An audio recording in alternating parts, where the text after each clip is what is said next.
অনেক সময় আমরা কারোর নীরবতাকে তার দুর্বলতা ভেবে বসি। হতেই পারে সেই ব্যক্তি উত্তর দিতে চাইছেন না, হতে পারে অন্য কোনো কারণ আছে যা আমরা বুঝতেই পারছি না। সেই জন্য তাকে দুর্বল ভেবে নেওয়া অনুচিত। দেখতে গেলে এই বিশাল সমুদ্র এও কিন্তু নীরব, শান্ত হয়। কিন্তু যখন সে রুদ্র মূর্তি ধারণ করে তখন কি হয়? সমগ্র সংসারকে বিনাশের পথে নিয়ে যায় এই সমুদ্র, প্রলয় সৃষ্টি করে। সেই জন্য কারো সহ্য শক্তিকে দুর্বলতা বলে মনে করবেন না, কারণ যদি এই নীরবতা নিজেকে ভেঙে বেরিয়ে আসে তাহলে তা বিনাশের সমস্ত সীমা পার করে যেতে পারে। তাই এই নীরবতাকে সবসময় বুঝুন, সবসময় একে সম্মান করতে শিখুন, আর আমার সাথে ভালোবেসে বলুন, রাধা রাধা। কখনো কোনো চাতক পাখিকে দেখেছেন? কথায় আছে যে বছরে মাত্র একবার সে তার তৃষ্ণা মিটিয়ে থাকে, আর তাও আকাশে ভেসে থাকা মেঘের দ্বারা ঘটানো বৃষ্টির জলের ফোঁটা থেকে। আর কোথাও থেকে সে তার তৃষ্ণা পূরণ করে না। সারা বছর সে নিদারুণ গরম সহ্য করে, তীব্র শীতও সহ্য করে, শুধু এই আশা নিয়ে যে বছরে একবার অন্তত সেই মেঘের ঘন ঘটা হবে, বৃষ্টি হবে, আর সে তার তৃষ্ণা নিবারণ করবে। এটা আসলে কি? এটা আসলে বিশ্বাস। সেই বিশ্বাস যে বছরে একবার সেই মেঘ আসবে তৃষ্ণা নিবারণ করতে। যেমন দেখুন, একটা সূর্যমুখী ফুল সারা রাত অন্ধকারের সাথে যুদ্ধ করে, কারণ তার বিশ্বাস যে ভোরবেলায় সূর্য তাকে অবশ্যই দর্শন দেবেন। সেটাও বিশ্বাস ছিল যার উপর ভরসা করে মনু একটা নৌকা নিয়ে বেরিয়ে পড়েছিলেন এবং সমস্ত সৃষ্টিকে প্রলয়ের হাত থেকে বাঁচিয়েছিলেন। সেটাও ছিল ভালোবাসার প্রতি বিশ্বাস, যার উপর ভরসা করে বানর এবং ভাল্লুক সেনা নিয়ে শ্রীরাম আক্রমণ করেছিলেন সমস্ত বরদানপ্রাপ্ত অসুরগণ এবং রাক্ষসগণের লঙ্কায় এবং জয় লাভ করেছিলেন। এই বিশ্বাসই হল এই বিশ্বের আশা। বিশ্বাস রাখুন যে আপনি হলেন সর্বশ্রেষ্ঠ এবং শুধুই নিজের কর্ম করতে থাকুন। এই বিশ্বাসের আশাই আপনাকে প্রতি মুহূর্তে বল প্রদান করবে। এ হলো আমার বিশ্বাস। আসুন আর আমার সাথে ভালোবেসে বলুন, রাধা রাধা। যোগাসন। যোগাসনে আসন অত্যন্ত গুরুত্বপূর্ণ। এবার আমি বলবো সবথেকে শ্রেষ্ঠ আসন কোনটি। আশ্বাস। নিজেকে আশ্বস্ত করতে থাকুন যে আমি আছি, সব ঠিক হবে, যা হচ্ছে ভালোর জন্য হচ্ছে। এই আশ্বাস আপনাকে জীবনে এমন ধনাত্মক বিশ্বাস দেবে যে আপনি বড় বড় সমস্যার সমাধান করতে পারবেন। এবার যদি কথা বলি সবথেকে কঠিন সময়ের, তাহলে সেটা হলো বিচ্ছেদের, যা মা সীতাকে সহ্য করতে হয়েছে শ্রীরামের জন্য, রাধা কৃষ্ণকেও সহ্য করতে হয়েছে। যে ব্যক্তি বিচ্ছেদের সময় সঠিক পথে চলে এসেছে সে জীবনে অনেক শ্রেষ্ঠ স্থানে অবশ্যই পৌঁছতে পারবে।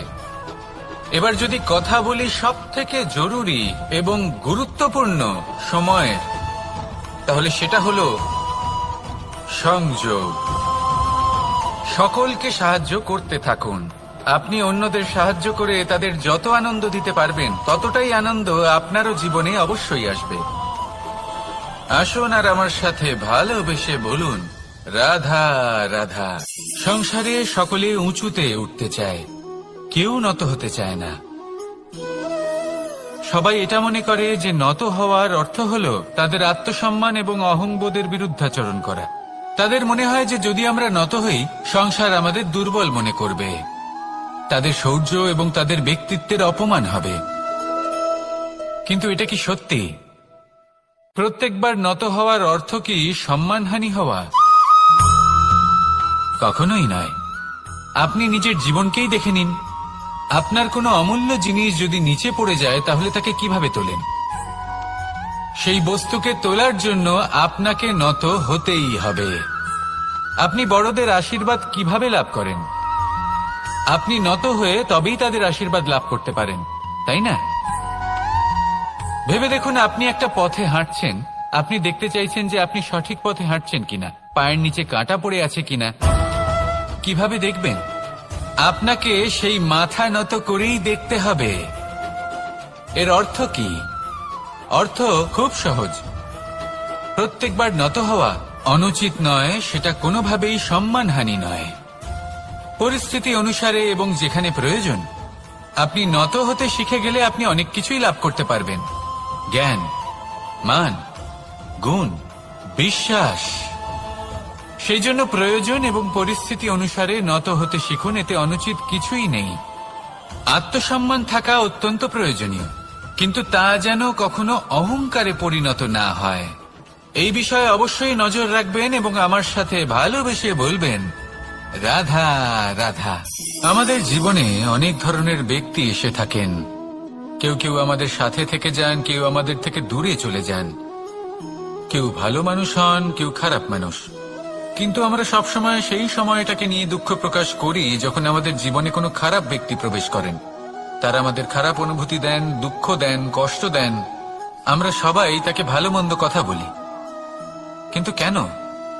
এমন বিভিন্ন ধরনের মানুষ, খারাপ মানুষ, ভালো মানুষ সবার জীবনেই আসেন এবং সকলকেই একটা অমূল্য শিক্ষা দান করে যান। এবার আপনি নিজেই ভেবে দেখুন, জীবনে যখন প্রথমবার আপনি আগুন স্পর্শ করেছিলেন তখন আপনি একটা শিক্ষা লাভ করেছিলেন যে আমাকে আগুনের থেকে একটু দূরে থাকতে হবে। তারপর আস্তে আস্তে আপনি শিখলেন যে কিভাবে এই আগুনকে নিয়ন্ত্রণে রাখতে হবে।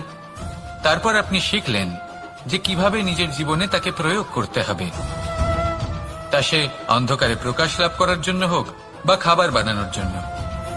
সেইভাবেই কোনো খারাপ ব্যক্তি যখন আপনার জীবনে আসে কোনো শিক্ষা দিয়ে যান, তার প্রতি কৃতজ্ঞ থাকুন। তার বিষয় খারাপ ভাবার বা খারাপ অনুভূতি নিয়ে থাকার কোনো প্রয়োজন নেই। সেই শিক্ষা লাভ করুন, ইতিবাচক মনোভাব নিয়ে জীবনের সামনে এগোতে থাকুন। কেউ নেই যিনি আপনাকে বাধা দিতে পারেন। আসুন আমার সাথে ভালোবেসে বলুন, রাধা রাধা। অনেক সময় আমরা জীবনে অনেক মানুষকে এমন বলতে শুনে থাকি যে আমি অসফল হয়েছি কারণ আমার সময় ভালো যাচ্ছিল না। আমি এই জিনিসটা লাভ করতে চাইছিলাম কিন্তু করতে পারলাম না কারণ আমার সময়টা ভালো যাচ্ছিল না। আমি আমার জীবনে ওই মহান কাজটা করতে চাইছিলাম কিন্তু করতে পারলাম না। কেন? কারণ আমার সময়টা ভালো যাচ্ছিল না। কিন্তু যে মুহূর্তে ভালো সময় আমার জীবনে আসবে আমি সব কিছু প্রাপ্ত করব। এমন প্রায় প্রত্যেকেই বলেন। আসুন একটা কথা বোঝা যাক। একজন মালিকে দেখুন, সে প্রত্যেক দিন গাছের সেবা করে, তাকে জল দেয়, তার যত্ন আত্তি করে। কেন? প্রত্যেক দিন সেই গাছ ফল দেয় না। সঠিক সময় এলে তবেই সেই গাছ ফল দেয়, কিন্তু প্রত্যেক দিন মালি তার সেবা করে, তাকে যত্ন করে। শুধুমাত্র তখন করে না যখন সেই গাছ ফল দিতে সক্ষম। আর যদি মালি গাছের যত্ন প্রতিদিন না করে তাহলে হয়তো সেই গাছ ফল দিতেই পারবে না। এটাই হলো আমাদের জন্য একটা শিক্ষা। যখন সময় আমাদের জন্য অপেক্ষা করে না তখন আপনি সময়ের জন্য কেন অপেক্ষা করছেন? ভালো সময়ের জন্য অপেক্ষা করবেন না। ভালো এবং শুভ কর্ম দ্বারা ভালো সময়কে নিজের কাছে টেনে আনুন। নিরন্তর কর্ম করুন, পরিশ্রম করতে থাকুন। শুভ সময় আপনা থেকেই আপনার কাছে আসবে। আসুন আমার সাথে ভালোবেসে বলুন, রাধা রাধা। কখনো কখনো অন্ধকারের সাথে লড়াই করার জন্য আমরা প্রদীপ জ্বালাই। এতে প্রথমে সলতে রাখি, তারপর তেল ঢালি, তারপর আগুন জেলে এটা প্রজ্বলিত করি। তারপর একটা সময় আসে যখন এই প্রদীপ নিভে যায়। কারণটা কি? কারণ কি এটা যে প্রদীপের প্রকাশমান হওয়ার ক্ষমতা সমাপ্ত হয়েছে? না। এই যে আগুন আমরা দেখতে পাচ্ছি, এই আগুনের জন্য যে শক্তির প্রয়োজন হয় তা আসে এই তেল থেকে। যদি এই তেল সমাপ্ত হয়ে যায় তাহলে এই প্রকাশ তাও সমাপ্ত হয়ে যায়। আর আমাদের জীবনে এই তেল হলো আমাদের কর্ম, আর এই আগুন আর এর দ্বারা উৎপন্ন হওয়া প্রকাশ আমাদের ভাগ্য। যত আমাদের কর্ম ক্ষীণ হতে থাকবে, আমাদের ভাগ্য সৌভাগ্য কোথাও না কোথাও লুপ্ত হয়ে যাবে। যে উজ্জ্বল ভবিষ্যৎ আমরা চাইছি তা কখনো লাভ করতে পারবো না যদি কর্ম না করি।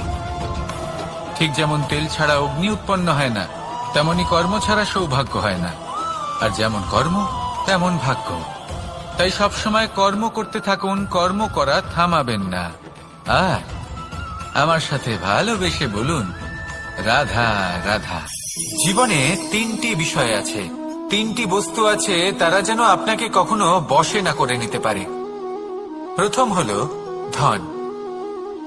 ধন যতক্ষণ আপনি ব্যবহার করতে থাকেন, যতক্ষণ তা আপনার কাজে আসছে, ততক্ষণ ঠিক আছে, এই ধন আপনার কাছে অমৃত। কিন্তু যখন এই ধন আপনাকে ব্যবহার করতে শুরু করে, বুঝে যাবেন যে আপনার পতনের সময় শুরু হয়েছে। দ্বিতীয় বিষয়, ফেলে আসা অতীত। যাই করুন, আপনি অতীত পাল্টাতে পারবেন না, আর এই সত্যিটা আপনিও জানেন। কিন্তু তাও এর বশবর্তী আমরা হয়ে পড়ি। আর যখন তাই হয়, তখন এই সংসারে আমরা যেখানেই যাই না কেন, যত বড়ই সুখ লাভ করি না কেন, সেই সব আমাদের কাছে তিক্ত বলে মনে হয়। তৃতীয় বিষয়, আপনার আশেপাশের মানুষ ভিন্ন ভিন্ন ধরনের মানুষ হয়, যাদের চিন্তা ভাবনা এবং দৃষ্টিভঙ্গি ভিন্ন ভিন্ন প্রকারের। যদি এদের বশবর্তী আপনি হয়ে পড়েন, তাহলে কেউ বলবে এটা করো, এটা ভালো। কেউ বলবে এটা করো না, ওটা করো, ওটা ভালো কাজ। কেউ বলবে এই দুটোই করো না, অন্য কিছু করো। এই কথাগুলিতে আপনি এতটাই জড়িয়ে পড়বেন যে আপনি লক্ষ্য ভ্রষ্ট হয়ে পড়বেন। তাই এই তিন বিষয় থেকে সাবধানে থাকবেন। যদি কোনো কিছু বশ করতে হয়, তাহলে আপনাকে বশ করতে হবে আপনার আজকে, নিজের বর্তমানকে। এটা খুব প্রয়োজনীয়। এটা ভাববেন যে এই সময়ের সদ্ব্যবহার আমি কিভাবে করব, সময়কে শাসন কিভাবে করব, ওই কর্ম কিভাবে করব যাতে ভবিষ্যতে কখনো আমার আফসোস না হয়, বরং এই সংসার আমাকে নিয়ে গর্ব করবে, সেই কর্ম করুন। আর যখন আপনি এটা শিখে নেবেন, তখন আপনি নিজেই নিজেকে প্রকৃত অর্থে ভাগ্যশালী করে তুলবেন। আসুন আমার সাথে ভালোবেসে বলুন, রাধা রাধা। জীবনে এমন কিছু কাজ রয়েছে যা আমাদের কখনোই করা উচিত নয়, যেমন আশা করা। যদি আপনি আশা করেন আর আপনার আশা পূর্ণ না হয়, আপনি খুবই কষ্ট পাবেন। এবার আপনি যদি প্রতীক্ষা করেন, করতেই থাকেন, আর সেই ব্যক্তি যদি না আসে, তাহলেও খুব কষ্ট পাবেন। আর হলো তুলনা। আপনি যদি তুলনা করতে যান, তাহলে এটাই ভাববেন যে হয় আমি বা অন্য কোনো ব্যক্তি, এই দুজনের মধ্যে কোনো এক ব্যক্তি নিকৃষ্ট। আর এই ভাবনাটাই হলো অনুচিত। যদি আমরা কথা বলি সেই সব বিষয়ে যা আমাদের করা উচিত, যেমন পরীক্ষা। এই পরীক্ষা সবসময় আমাদের আরো সফল করে তোলে, আরো শ্রেষ্ঠ করে তোলে, আরো উৎকৃষ্ট করে তোলে। আসন্ন মহাসংগ্রামের জন্য আমাদের প্রস্তুত করে তোলে এই পরীক্ষা। তাই এই পরীক্ষার থেকে কখনোই পালাবেন না, এর সম্মুখীন হন। আর হলো কর্ম। কর্ম করা কখনোই বন্ধ করবেন না। তুলনা করার বদলে কর্ম করুন, প্রতীক্ষা করার বদলে কর্ম করুন, আর আশা করার বদলে কর্মই করুন। জীবন সফল হয়ে যাবে। দেখুন, সবার শেষে সত্যি বলতে এই কর্ম আর এই পরীক্ষা, এই দুই আমাদের জীবনকে সুখী করে তুলতে পারে। আসুন আর আমার সাথে ভালোবেসে বলুন, রাধা রাধা। মানুষ তার জীবনে শিক্ষা এবং প্রেম, এই দুই লাভ করে তার মাতা, পিতা এবং গুরুর কাছ থেকে। কিন্তু মানুষ সবথেকে বেশি ভালোবাসে নিজের মাতাকে, কারণ মাতা খুব নির্মল চিত্তে ভালোবাসে, শান্ত মনে আমাদের অন্তরে শক্তির সঞ্চার করে থাকেন, আমাদের উৎসাহ দেন, বলশালী করে তোলেন। ব্যাপারটা কিন্তু এমন নয় যে আমরা নিজেদের বাবা বা গুরুকে ভালোবাসি না, তাদেরকেও আমরা অত্যন্ত ভালোবাসি, শুধু ওনাদের কঠোর ব্যবহার দেখলে আমরা একটু ভয় পেয়ে যাই। এবার ওনাদের এই কঠোর ব্যবহার আমাদের ভালো না লাগলেও অত্যন্ত আবশ্যক, কারণ মাতার থেকে আমরা যে শক্তি লাভ করি তা যেন নিয়ন্ত্রণ হারিয়ে বিধ্বংসী না হয়ে ওঠে, আমরা যেন কোনো কুপথে না চলে যাই, আমরা কখনো যেন দোষ না করে ফেলি। শুধু সেই জন্য পিতা এবং গুরু একটু কঠোর হয়ে ওঠেন, এবং ওনাদের এই কঠোর আচরণ ভবিষ্যতে গিয়ে আমরা অবশ্যই বুঝতে পারি জীবনে কিছু বছর আমরা এগিয়ে যাই আর তারপর আমরা বুঝতে পারি যে বাবা এবং গুরু আমাদের যথেষ্ট ভালোবাসতেন, কিন্তু ওনাদের ভালোবাসার বহিঃপ্রকাশ আলাদা। প্রয়োজনীয় হলো এটা দেখার, এটা বোঝার যে শুরু থেকে আমাদের প্রতি ওনাদের আচরণ কেমন ছিল। ওনাদের কঠোর হওয়ার পেছনে ওনাদের ভালোবাসাটা বোঝার চেষ্টা করুন, ওনাদের চিন্তাটা বোঝার চেষ্টা করুন, ওনাদের পথপ্রদর্শনের আড়ালে আপনার ভবিষ্যতের জন্য যে পরিকল্পনা ওনারা করেছেন সেটা বোঝার চেষ্টা করুন। তখন আপনারা বুঝতে পারবেন ওনাদের ভালোবাসাকে। আপনার মনের মধ্যে আপনা থেকেই ওনাদের প্রতি সম্মান জেগে উঠবে। নিজের পিতা এবং নিজের গুরু এই দুজনের প্রতি কৃতজ্ঞতা প্রকাশ করুন আর আমার সাথে ভালোবেসে বলুন, রাধা রাধা। আমি অনেক সংখ্যক মানুষকে দেখেছি, তাদের কাছে অত্যাধিক জ্ঞান আছে, শিল্প আছে, ধন আছে, কীর্তি আছে, কিন্তু তারা এই সবকিছু নিজেদের কাছেই রাখেন, এই সমাজে বিতরণ করেন না। কারণ হলো ভয়।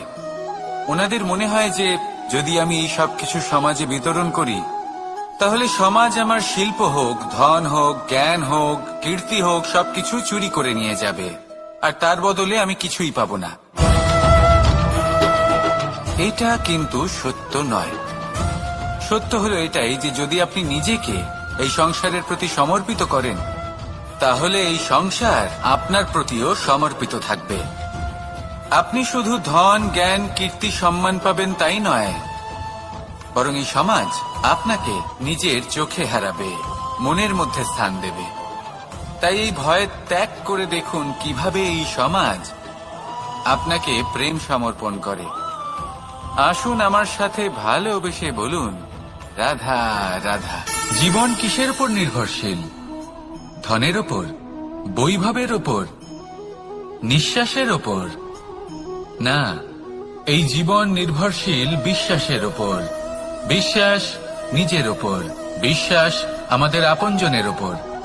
কিন্তু যখন এই বিশ্বাস ভেঙে যায় তখন মানুষের মনও ভেঙে যায় আর তারপর সে অন্য কিছু করতেই পারে না। তখন কি করা যেতে পারে? 3টে কাজ আছে যা আপনি করতে পারেন। প্রথম, ভালোবাসা। যাকে আপনি ভালোবাসেন, যারা আপনাকে ভালোবাসে, ভুল যারই হোক না কেন, তার কাছে ক্ষমা চাইতে কখনোই সংকোচ বোধ করবেন না। দ্বিতীয় হলো বিশ্বাস। যারা আপনাকে ভালোবাসেন, আপনাকে বিশ্বাস করেন, তাদের বিশ্বাস কখনো ভাঙবেন না। তৃতীয় হলো আশা। যারা আপনাকে ভালোবাসেন, আপনাকে বিশ্বাস করেন, তাদের আশা আপনার সাথে জড়িত। তাদের থেকে কখনো কিচ্ছু লুকোবেন না। এই 3টে কাজ করুন আর এই জীবন সুপ্রসন্ন হয়ে বলবে, রাধা রাধা। এই প্রকৃতি আমাদের সবকিছু দিয়েছে, জন্ম দিয়েছে, জীবন দিয়েছে। এই প্রকৃতিই আমাদের পালন পোষণও করে নেবে। এবার আপনি বলুন, কখনো দেখেছেন সিংহকে কারোর সেবা করতে? দেখেননি তো? কখনো আপনি দেখেছেন পাখিকে চাকরি করতে? দেখেননি তো? তাও নিশ্চয়ই তাদের পেট ভরে। চলুন, আপনার এই কথা আমি মেনে নিলাম। এবার আপনি আমার একটা কথার উত্তর দিন। আপনি কখনো দেখেছেন কোনো প্রাণী নিজে হেঁটে এসে সিংহের মুখে এসে বলছে যে আমাকে আপনি খেয়ে ফেলুন, আমাকে নিজের খাদ্য করে নিন, নিজের পেট ভরিয়ে ফেলুন? এরকম তো কখনোই হয় না। সিংহ নিজের খাবার বনেই পেয়ে যায়, কিন্তু শিকার তাকে নিজেকেই করতে হয়। যদি এটা না করে তাহলে সে অনাহারে মরে যাবে। যদি কথা বলা হয় পাখির, তাহলে বলি প্রকৃতি ওকে খাবার নিশ্চয়ই দিয়েছে, কিন্তু সেই খাবার খুঁজে নিতে হয় তাকে নিজেকেই। নিজেকে বাঁচিয়ে রাখার জন্য বাসা বানাতে হয় তাকে, যার জন্য অত্যন্ত পরিশ্রম করতে হয়। এই পরিশ্রম থেকে বিমুখ হবেন না, কারণ এই পরিশ্রমই অনেক দূর পর্যন্ত আপনার ভাগ্য বানাতে পারে। জীবনের সামনে এগোনোর জন্য আপনাকে পরিশ্রম করতেই হবে। তাহলে আসুন আমার সাথে ভালোবেসে বলুন, রাধা রাধা। বিবাহ। একজন নারীর জীবনে বিবাহের গুরুত্ব কতটা?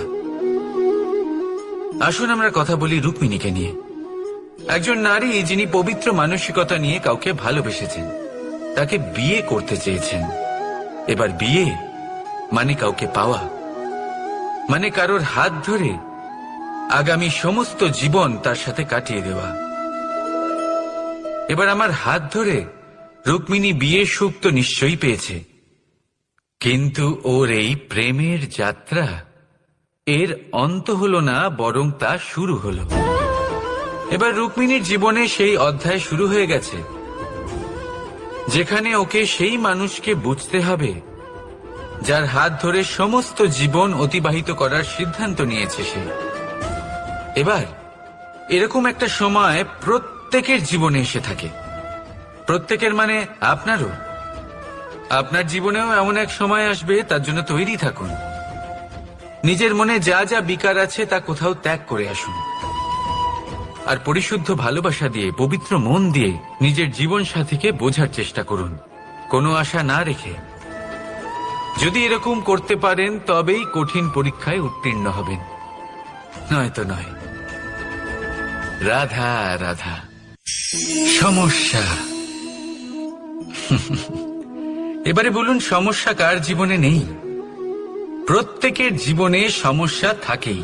হ্যাঁ ঠিক আছে, জীবন আছে যখন, তখন সময়ের সাথে সমস্যাও আসবে, কিন্তু প্রত্যেক সমস্যাই কি সময়ই নিয়ে আসে? না, আপনি সমস্ত সমস্যার দায় সময়কে দিতে পারেন না। বেশিরভাগ সমস্যা তো এমন হয়ে থাকে যাদের আমরা নিজেরাই ডেকে আনি। হে সমস্যা, এসো, আমি তোমার জন্য অপেক্ষা করছি। কিভাবে? এবার এটা নির্ভর করছে আপনার হ্যাঁ বা না এর উপরে। বেশিরভাগ সমস্যাই এই জন্য আসে যেহেতু আমরা বারবার হ্যাঁ বলতে থাকি, আর বেশিরভাগ সমস্যা এই জন্যই আসে যেহেতু আমরা সঠিক সময় না বলতে পারি না।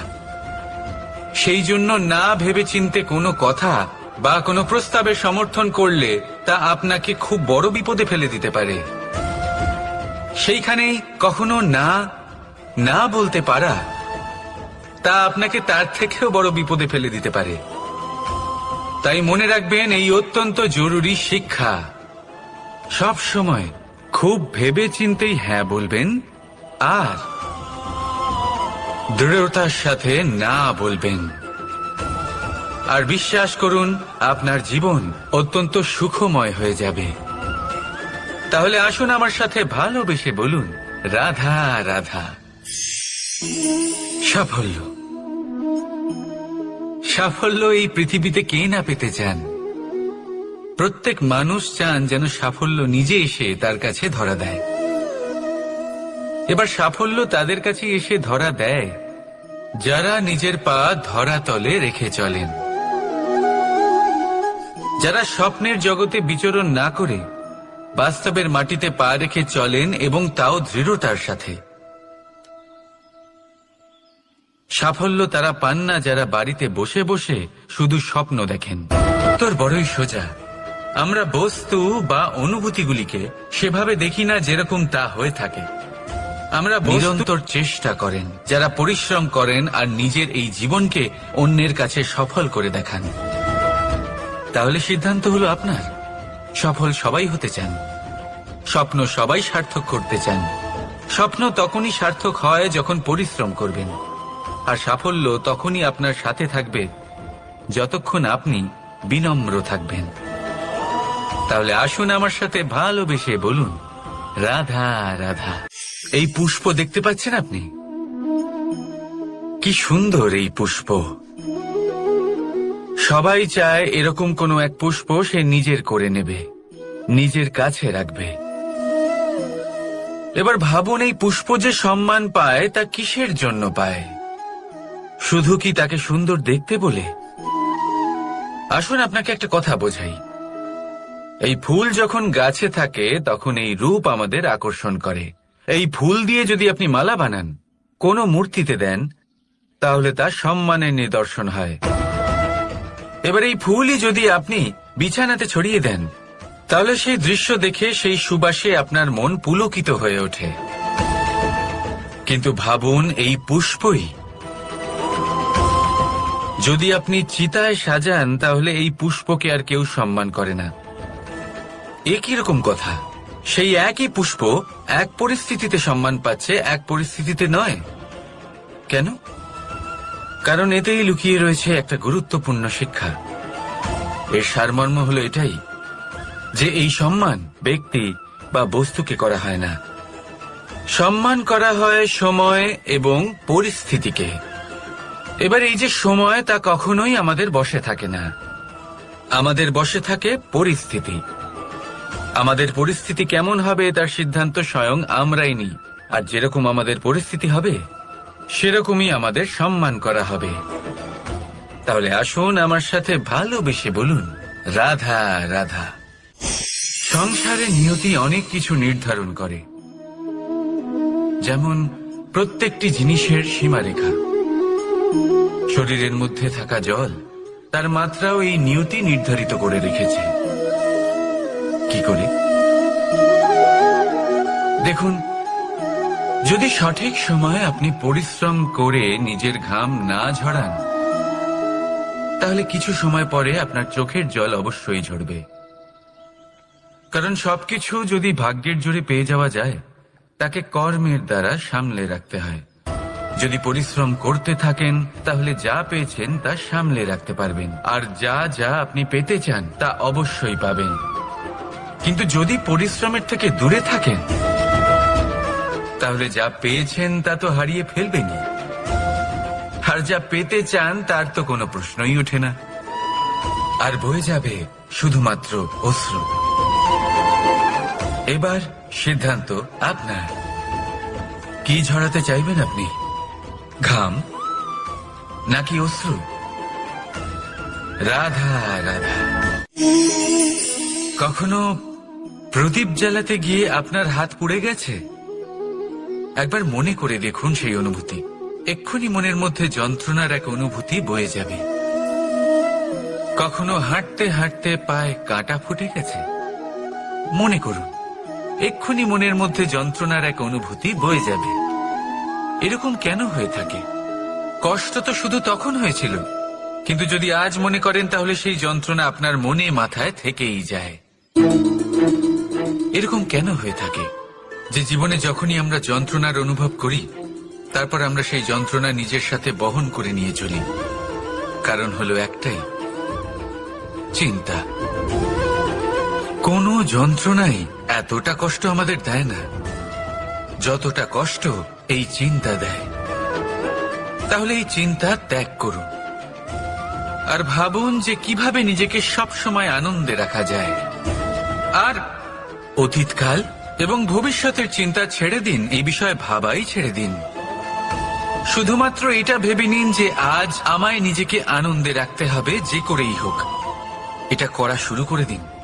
তারপর আপনি দেখবেন আপনার কাল, পরশু, পরের সপ্তাহ, সমস্ত মাস, সমস্ত বছর, পরের বছর, সম্পূর্ণ জীবন আপনি শুধুমাত্র প্রসন্নতাই পাবেন। এবার আসুন এই প্রসন্নতার সাথেই বলুন, রাধা রাধা। কখনো ভেবে দেখেছেন আমরা জিহ্বার সাথে সাথে কান কেন পেয়েছি? এবার আপনি বলবেন, এ তো সহজ কথা, যাতে আমরা কথা বলার সাথে সাথে শুনতেও শিখি। এবারের আরো একটা গুরুত্ব আছে।